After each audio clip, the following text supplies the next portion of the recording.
Hey guys, welcome back to my channel. Last class में हमने पढ़ा था द इंडियन कॉन्ट्रैक्ट 1872 का basically what is the nature of contract. Contract किस प्रकार के नेचर का होता है, मतलब किस प्रकार का होता है बेसिकली। उसमें हम लोगों को पढ़ना था contract, elements of contract, essentials of a valid contract, types of contract, ये सब पढ़ना था। ठीक है, तो हमने लास्ट क्लास में पढ़ा था कि कॉन्ट्रैक्ट होता क्या है, मतलब किस नेचर का होता है। मर्केंटाइल नेचर का होता है बेसिकली। मर्केंटाइल मतलब कमर्शियल नेचर का। ठीक है। Second thing, it affects everybody. ये एवरीबडी को अफेक्ट, मतलब हर किसी को अफेक्ट करता है। हम जनरली अपनी डेली लाइफ में भी बहुत सारे कॉन्ट्रैक्ट करते रहते हैं। ठीक है। अब इसको जो गवर्निंग सेक्शंस है वो कौन से, सेक्शन 1 से लेकर 75 तक। ठीक है। ये 2 पार्ट्स में गवर्निंग है, 1 से लेकर 75 तक फाउंडेशन में, 124 से लेकर 238 तक इंटर में। ठीक है। अब इसमें था, हमने ये देखा था कि ये पूरे होल ऑफ इंडिया पे एप्लीकेबल होता है except the state of Jammu and Kashmir. पहले था, बेसिकली मैं पहले इसलिए बता रहा हूँ थोड़ा बहुत नॉलेज के पर्पज से। अब नहीं है, ये ध्यान रखना कि अब नहीं है। ठीक है, अब होल ऑफ इंडिया पे एप्लीकेबल होता है। ठीक है। ये कब से इनएक्ट, ये कब से उसमें एक्ट में आया था, ये आया था 1 सितंबर 1872 को इनटू कम, ये फोर्स कम इनटू फोर्स में आया था। ठीक है, it came into force on 1 September 1872 basically. ठीक है, तो हमने इसमें पढ़ लिया था इसमें कौन कौन से कॉन्ट्रैक्ट आते हैं। Quasi contract, guarantee, bailment etcetera. इसमें sales of goods earlier included था, मतलब मेरे टाइम से लास्ट उससे पहले। ठीक है, बेसिकली 2018 से पहले वाले अटेम्प्ट में। ठीक है, तो उसके बाद वो एबॉलिश हो गया, मतलब एबॉलिश बेसिकली सेपरेट हो गया। ठीक है, तो अब हम पढ़ेंगे व्हाट इज़ ए कॉन्ट्रैक्ट। ठीक है, कॉन्ट्रैक्ट क्या होता है। तो कॉन्ट्रैक्ट की डेफिनेशन जो डिफाइन करी है वो सेक्शन 2 सबसेक्शन एच में डिफाइन करी है। ठीक है, बेसिकली तो हम यहाँ से रीड में आते हैं। सबसे पहले हम लोगों को समझना पड़ेगा what is an agreement. Agreement क्या होता है। ठीक है, तो एग्रीमेंट वो चीज़ होती है, लेट से अगर तुमने किसी को ऑफर दिया है, offer plus acceptance is equals to agreement. Basically तुमने किसी को ऑफर दिया है कि भाई तुम अगर मेरे से 1 दर्जन बुक खरीदोगे, मैं इतने 5% का डिस्काउंट दूंगा। आपने ऑफर कर दिया, तो आपने ऑफर किया है। सिर्फ जब उसको असाइंट मिल जाएगी, मतलब कि जब ये ऑफर एक्सेप्ट हो जाएगा, असाइंट मतलब होता है उसकी मंजूरी। बेसिकली वो अपनी तरफ से मंजूरी दे देगा, बेसिकली उसको असाइंट दे देगा। ठीक है, अपनी साइड से, तो वो बन जाएगा offer plus acceptance is equals to agreement. Agreement बन जाएगा वो बेसिकली। अभी ये एग्जीक्यूट नहीं हुआ। एग्जीक्यूट तो तब होगा जब ये एनफोर्सेबल बाय लॉ होगा। अभी एनफोर्सेबल बाय लॉ नहीं हुआ, अभी सिर्फ एग्रीमेंट हुआ है। ठीक है, मतलब कि someone promise to pay, promise to act, promise to give you offer and you are accepting that offer. ठीक है, तो यहाँ पे हुआ क्या, आ जाओ इंडियन कॉन्ट्रैक्ट एक्ट की पढ़ लेते हैं, हम स्टार्ट कर देते हैं। ठीक है, एक सेकंड, हो गया। An agreement that is enforceable by law, इस पे ही पेन फिर गया है। An agreement that is enforceable by law basically. Okay, तो ये एक एग्रीमेंट होता है जो कि एनफोर्सेबल बाय लॉ होता है। एनफोर्सेबल बाय लॉ मतलब जिसको आप कोर्ट में प्रूव कर सकते हो। ये मैं हमने पहले ही बता दिया था लास्ट क्लास में। ठीक है, the contract consist of 2 essential element. 2 essential element होते हैं कॉन्ट्रैक्ट के अंदर। एक तो एग्रीमेंट, मैंने ऑलरेडी बोल दिया था एग्रीमेंट होता है एक तो इसके अंदर। ठीक है, second thing, it enforceable by law. ये एनफोर्सेबल बाय लॉ होता है बेसिकली। ठीक है, तो इसमें क्या होता है, agreement plus enforceable by law, तो दोनों को मिला के क्या बनता है, कॉन्ट्रैक्ट बनता है बेसिकली। अब लाइट से तुमने भाई, तुमको एक शॉपकीपर ने ऑफर दिया, स्टेशनरी वाले ने, कि लाइट से मेरे यहाँ से 1 दर्जन बुक परचेज करो, मैं 5% का डिस्काउंट दूंगा। आपने बोला, मैंने एक्सेप्ट कर लिया, तो ये अभी क्या बना, ये एग्रीमेंट बना है। ठीक है, ये एग्रीमेंट बना है। जब इसको आप एग्जीक्यूट करोगे, उसके अगेंस्ट में पेमेंट वगैरह करोगे, एक्सेट्रा करोगे, उसके बाद वो एक कॉन्ट्रैक्ट एग्जीक्यूट हो जाएगा बेसिकली कॉन्ट्रैक्ट के रूप में। और ये वैलिड कॉन्ट्रैक्ट तभी होगा जब इसमें कुछ कंडीशंस, जितनी भी कंडीशंस वगैरह होंगी वो बेसिकली एडमिसिबल होंगी। एडमिसिबल मतलब कि वो सर्टेन होंगी, ऐसा नहीं कि वो अनसर्टेन या कुछ भी बोल दिया। ठीक है, तो एनफोर्सेबल बाय लॉ का मतलब ये होता है कि आप उसको कोर्ट में प्रूव कर सको। लाइक से जब भी कभी आपने कॉन्ट्रैक्ट किया, उसने ऑफर किया, आपने एक्सेप्ट किया, तो ये एक एग्रीमेंट हुआ है अभी। ठीक है, लाइक जैसे कि प्रॉपर्टी का होता है कि भाई हम सॉरी, हाँ प्रॉपर्टी ले लो, चलो आप बोल देते हैं ना, जैसे 1 महीने बाद हम ये वाली प्रॉपर्टी खरीद लेंगे, इस पर हमारा एक तरीके से हमारा एग्रीमेंट है, लिख के रख लो आप। ठीक है, एग्रीमेंट अगर हमने लिखा ना, एग्रीमेंट हुआ तो एग्रीमेंट तो बातों में हो गया, जब हमने लिख के रख लिया तो वो एक तरीके से एनफोर्सेबल बाय लॉ हो गया। अब अगर एग्रीमेंट को ब्रीच करेगा कोई भी without consent of other party, ठीक है, तो उस टाइम पे वो एनफोर्स कर सकता है लॉ में ले जाके उस बंदे को। ठीक है, या फिर उस एग्रीमेंट को, तो वो एक कॉन्ट्रैक्ट है बेसिकली। जब वो रिटर्न में हो गया तो वो कॉन्ट्रैक्ट बन गया एक तरीके से। रिटर्न जो है वो एक फॉर्म ऑफ एनफोर्सेबिलिटी है, ठीक है। तो अब यहाँ पे पढ़ लेते हैं व्हाट इज एन एग्रीमेंट। अब सबसे पहले हमने देख लिया ना कि कॉन्ट्रैक्ट के अंदर दो चीज़ें इंक्लूड होते हैं, एग्रीमेंट प्लस एनफोर्सेबिलिटी। अब हम एग्रीमेंट पढ़ लेते हैं, एग्रीमेंट क्या होता है, ठीक है। तो agreement, the term agreement given in the section 2 subsection E, ध्यान रखना ये चीज़, ठीक है, सेक्शन वगैरह याद रखना। बेसिकली अगर चैप्टर को आप सेक्शन वाइज पढ़ोगे ना तो क्लियर हो जाएगा, मतलब सेक्शन अच्छे से याद होंगे सेक्शन नंबर तक। लेकिन बहुत सारे बच्चे सोचते हैं कि इंडियन कॉन्ट्रैक्ट एक्ट बहुत लेंदी चैप्टर है, तो वो इतनी जल्दी कैसे कवर हो पाएगा। जल्दी तो नहीं, अगर आप उसको सेक्शन वाइज तोड़ तोड़ के पढ़ोगे, सिर्फ सेक्शन पर फोकस करके। आप ये देखो ही मत कि वो कोई चैप्टर भी है, अगर आप उसको सेक्शन वाइज पढ़ोगे तो वो ईजिली क्लियर होगा आपको, और अंडर ये सेक्शन नंबर तक याद हो जाते हैं, ठीक है। बेसिकली हम पढ़ लेते हैं एग्रीमेंट क्या होता है। The agreement given in the section 2 subsection e of the act define as every promise and every set of promise for forming the consideration, एक सेकेंड मैं इसको इरेज कर देता हूँ, forming the consideration for each other. Basically ये बोल रहा है कि लाइक जैसे आपने एग्रीमेंट किया किसी के साथ, आपने बोला कि मैं प्रॉमिस कर रहा हूँ कि मैं आपको इस तरह इतने का ऑफर दूंगा अगर आप ये परचेज करोगे मेरे से, ठीक है। अब अगर आप मेरे से, अब मैं एग्जांपल सेम इसलिए लेके चल रहा हूँ क्योंकि जब मैं एक चीज़ एक्सप्लेन कर रहा हूँ तो उसको सेम ही रखूँ, और बार बार चेंज करता रहूँगा एग्जांपल तो ऐसे कन्फ्यूजन क्रिएट हो जाएगी, ठीक है। तो अगर हम देखो, अगर सामने वाले शॉपकीपर ने हमको ऑफर दिया कि हम 1 दर्जन लोगे तो मैं आपको 5% दूंगा, मैं ये प्रॉमिस कर रहा हूँ आपसे, ठीक है। या फिर उसने बोल दिया कि अगर आप बुक्स भी लोगे, पेन भी लोगे, एक्सेट्रा सारी चीज़ लोगे तो मैं हर एक के ऊपर 5-5% की डिस्काउंट दूंगा। तो ये हो गया सेट ऑफ प्रोमिस, ठीक है, प्रॉमिस के सेट हो गया एक तरीके से, ठीक है, एक दूसरे की तरफ से। और सामने वाला क्या बोल रहा है, ठीक है सर मैं आपको इमीडिएटली कैश में पेमेंट कर दूंगा, क्रेडिट में ना करके, ठीक है। तो ये दोनों की साइड से प्रॉमिस है और दोनों की तरफ से कंसिडरेशन है। परचेजर के लिए बुक्स और एक्सेट्रा उसके कंसिडरेशन है, ठीक है। और जो शॉपकीपर है उसके लिए कैश या पेमेंट उसके लिए वो है कंसिडरेशन है बेसिकली, ठीक है। एक सेकेंड, जूम आउट हो गया काफ़ी ज़्यादा,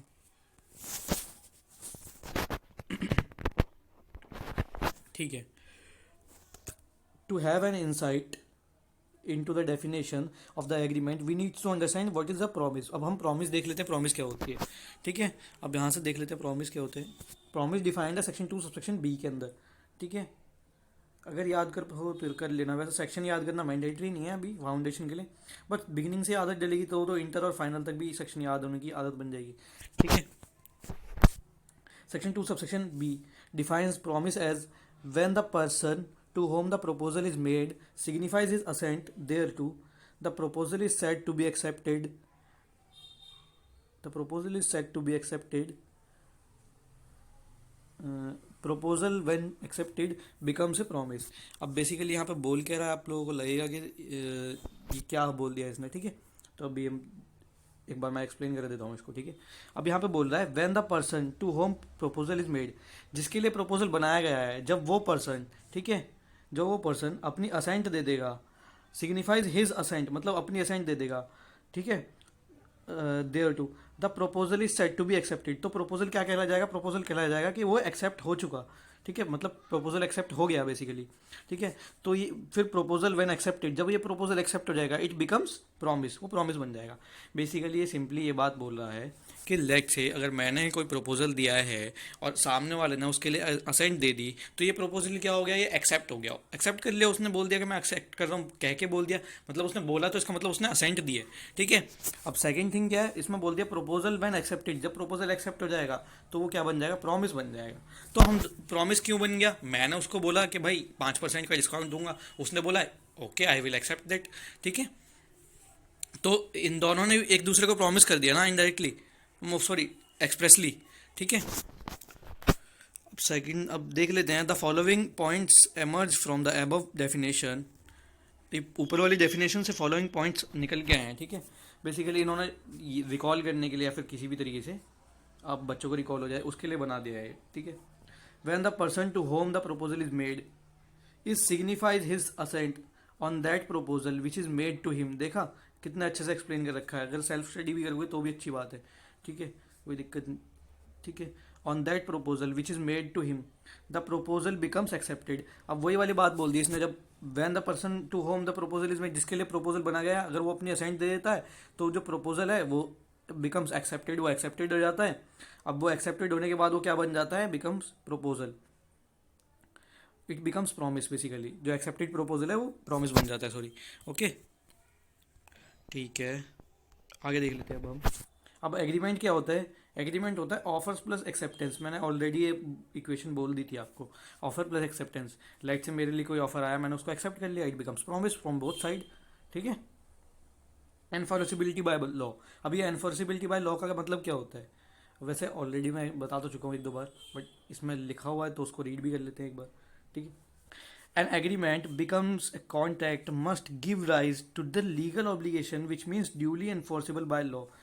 कुछ समझ नहीं आया, लैंग्वेज बिल्कुल अजीब सी लिखी होगी, बट कोई दिक्कत नहीं। वो मैं जो ऑलरेडी मैंने बोला था ना कि वो जो कोर्ट में आपको लीगली ऑब्लिगेट करता है। लीगल ऑब्लिगेट मतलब जैसे आपने बोला मैं 5 दूंगा, आपने लिखित में, अगर लिखित में मतलब रिटर्न फॉर्म में, अगर आपने रिटर्न फॉर्म में उसको लिख के बता दिया कि मैं 5% का डिस्काउंट दूंगा, yes I am confirming that, ठीक है, इन रिटर्न फॉर्म, तो वो बन जाएगा एनफोर्सेबल बाय लॉ, क्योंकि आपके पास एक प्रूफ हो गया ना फिर तो। और लेट से आपने अगर कोई बुक्स वगैरह परचेज करी है, उसमें कोई डिफेक्ट आ गया है, बुक्स छोड़िए, कोई भी प्रोडक्ट खरीदा, उसकी वजह से आपको लॉस बियर करना पड़ेगा, ठीक है, उसके वजह से आपको डैमेजेस हो गए, तो आपने इन्वॉइस वगैरह तो होगा आपके पास, इन्वॉइस वगैरह होगा, तो इन्वॉइस वगैरह क्या है, इन्वॉइस एक ऐसा एविडेंस है that is enforceable legally obligate to the seller और buyer whoever does the mistake या फिर misconduct, okay.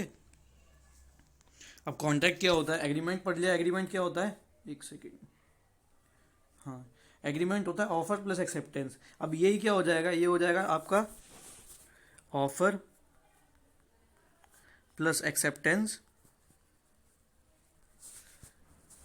Plus enforceable by law, ठीक है। तो यही चीज़ यहाँ पर लिखी हुई है, एक्सेप्टेंस और प्रोपोजल, या फिर एग्रीमेंट बोल दिया। एक्सेप्टेंस एंड प्रोपोजल इन्होंने डायरेक्टली बोल दिया कि एक्सेप्टेंस और प्रोपोजल मिला के पूरा क्या बनता है, एग्रीमेंट बनता है। एग्रीमेंट को एनफोर्सेबल बाय लॉ कर दिया तो प्लस दोनों को मिला के क्या बन गया, वो बन गया आपका कॉन्ट्रैक्ट, ठीक है, कॉन्ट्रैक्ट बन गया वो बेसिकली, ओके। अब हम आगे रीड मार लेते हैं। अब यहाँ पे देखो एग्जाम्पल भी दे रखे हैं कुछ, ठीक है, तो एग्जाम्पल भी पढ़ लेंगे, अगर आप खुद से भी पढ़ना चाहें तो पढ़ सकते हैं, बट मैं अभी रीड मार देता हूँ बस, ठीक है। ये हो सकता है वीडियो को देखने से पहले आप एक बार हल्की सी रीड मार के पढ़ोगे तो ज़्यादा बेटर रहेगा। नेक्स्ट टाइम यही करना अगली वीडियो के लिए ओके, ये रहा। On elaborating the above two concepts, it is obvious that contract comprise of agreement which is promise और set of reciprocal promise। reciprocal promise देखा मैंने बोला था ना, both साइड से promise होती है। reciprocal promise मतलब कि अगर सेलर प्रॉमिस कर रहा है कि मैं आपको 5% डिस्काउंट दूंगा, तो बायर भी कुछ प्रॉमिस करेगा। बायर प्रॉमिस क्या करेगा कि भाई मैं आपको पेमेंट कर दूंगा कैश में, hand to hand at that, मतलब उसी टाइम, ठीक है, जैसे ही मैं प्रोडक्ट खरीदूंगा या कुछ भी मान लो, जो भी सेलर उससे कंडीशन रखेगा, ठीक है।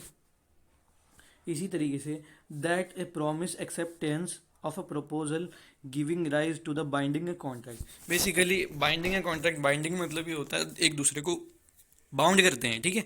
एक दूसरे को बाउंड कैसे करते हैं, एक दूसरे को बाउंड इसलिए करते हैं क्योंकि जब उसने 5% का डिस्काउंट दिया वो उसने इन्वॉइस में मेंशन किया होगा, ठीक है। अब इन्वॉइस किसके पास जाएगा, इन्वॉइस परचेजर के पास जाएगा, एक कॉपी सेलर के पास भी होगी।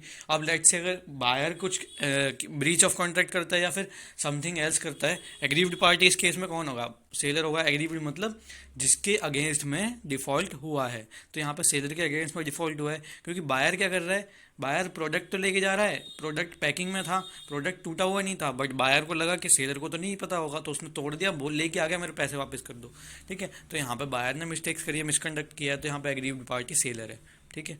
एग्रीव्ड मतलब जिसके अगेंस्ट में वो डिफॉल्ट हुआ है, ठीक है। तो यहाँ पे दोनों बाइंड करते हैं। अगर यहाँ पे सेलर करता कोई गलती, सेलर जो प्रोडक्ट मंगाया था वो प्रोडक्ट नहीं देता, या फिर उसके अंदर कोई डिफेक्ट होता, वो डिफेक्ट नहीं बताता, तो उससे लॉस किसको होता, बायर को होता। अब उस सेलर की गलती की वजह से बायर को अगर लॉस होता है तो उस केस में सेलर बाइंड हो जाएगा, ठीक है। सेलर को पेनल्टी या फिर एनीथिंग एल्स पे करना पड़ेगा एज पर द जज रिक्वायरमेंट, जज जो भी उसको बोलेगा, ठीक है। वैसे मैंने लाइव एग्जांपल काफ़ी दिए दिए इतने से पार्ट के लिए, इतना डीप कोई दिक्कत नहीं, छोड़ो। फर्दर सेक्शन 2 है, 2 subsection H requires the agreement capable of the being enforceable by the law is called an contract. जब वो एनफोर्सेबल बाय लॉ होगा तभी वो कॉन्ट्रैक्ट बनेगा, अदरवाइज वो सिर्फ एग्रीमेंट रहेगा। ठीक है।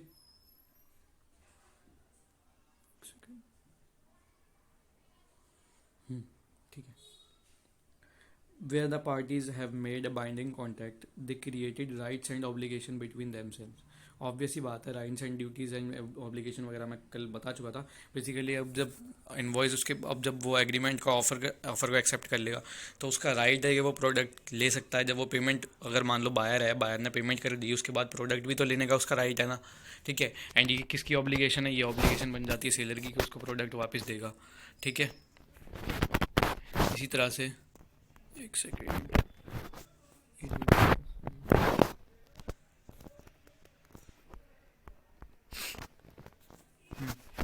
अब यहाँ पे एग्जांपल दे रखे हैं, दो एग्जांपल पढ़ लेते हैं। A agree with B to sell a car of ₹2 lakh. ठीक है। 2 लाख की कार बी को सेल करने के लिए बोल रहा है। Here A is under age obligation to give car.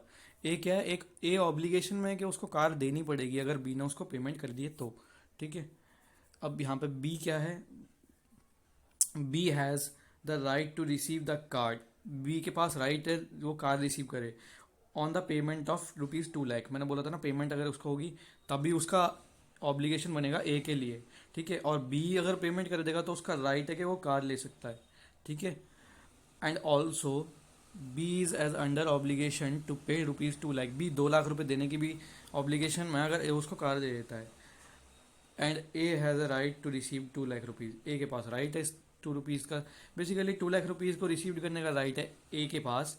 B के पास कौन सा राइट है? बी के पास कार रिसीव करने का राइट है। ए के पास ए की ऑब्लिगेशन है कार देने की, बी की ऑब्लिगेशन है पेमेंट देने की। ठीक है। Further second example, further promise his son to pay him pocket allowance of ₹500 every month, but he refuses to pay later.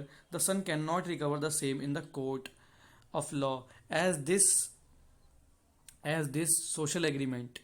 This is not created with an intention to create a legal relationship, and hence it is not a contract.